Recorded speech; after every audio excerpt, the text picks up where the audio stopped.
G'day, it's Jamie, and welcome to Where's My Yowie. Today, I'm reading an old newspaper report about a Bunyip sighting near Geelong in 1845, so we'll get into it. This was published in the Geelong Advertiser and Squatters Advocate on Wednesday, the 2nd of July, 1845, titled Wonderful Discovery of a New Animal.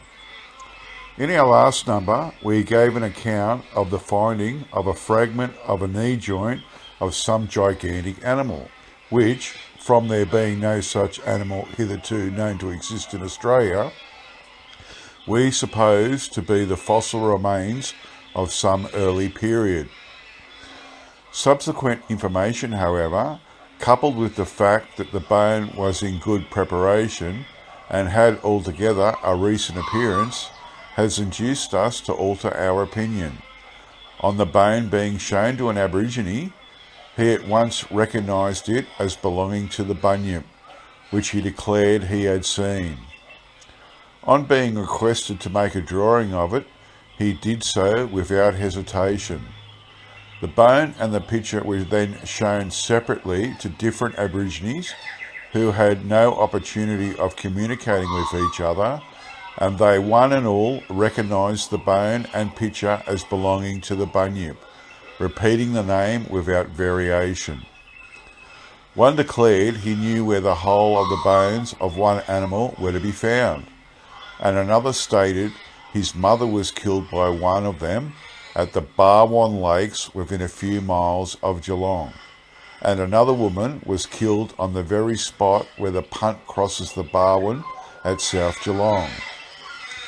The most direct evidence of all was that of Mumbaran, who showed several deep wounds on his breast made by the claws of the animal.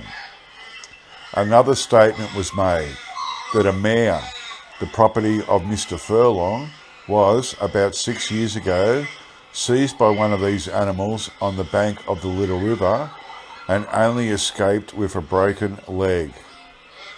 They say that the reason why no white man has ever seen it yet is because it is amphibious and does not come on land except on extremely hot days when it basks on the bank. But on the slightest noise or whisper, they roll gently over into the water, scarcely creating a ripple. We have adduced these authorities before giving a description of the animal, lest from its strange, grotesque and nondescript character, the reader should have at once set the whole down as fiction. The Bunyip, then, is represented as uniting the characteristics of a bird and an alligator. It has a head resembling an emu with a long bill, at the extremity of which is a transverse projection on each side, with serrated edges like the bone of a stingray. Its body and legs partake of the nature of the alligator. The hind legs are remarkably thick and strong, and the forelegs are much longer but still of great strength. The extremities are furnished with long claws, but the Aborigines say its unusual method of killing its prey is by hugging it to death. When it is in the water, it swims like a frog, and when on shore, it walks on its hind legs with its head erect, in which position it measures 12 or 13 feet high. The breast is said to be covered with different coloured feathers, but the probability is that the Aborigines have not had a sufficiently near view to ascertain whether its appearance might arise from hair or scales. They describe it as laying eggs of double the size of an emu's egg, of pale blue colour. These eggs are frequently met with, but as they are no good for eating, the Aboriginal boys set them up for a mark and throw stones of them. We intend in a few days to give a lithographic facsimile of the drawing made by the man, so that our bush readers may be enabled to question the Aborigines in their own neighbourhood, and should any new facts be elicited, we shall take it as a favour if anyone who may transmit an account of them to us for publication. The end. Wow, that's amazing what this creature is. I have no idea what this thing is.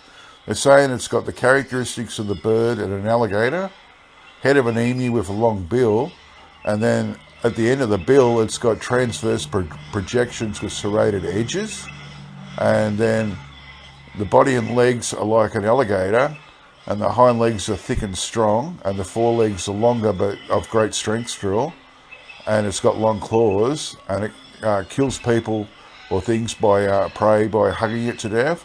And when it's in the water, it swims like a frog, but when it's on shore, it walks on its hind legs with its head erect, and it's 12 or 13 feet high, which is pretty amazing, and its breast is said to be covered with different coloured feathers, and it lays eggs double the size of an emu's egg that are pale blue in colour, but they're not good for eating. Well, this is incredible, this animal.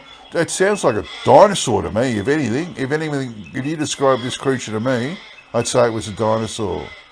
Okay, that's it for me. I'll get back to you all next time. Bye.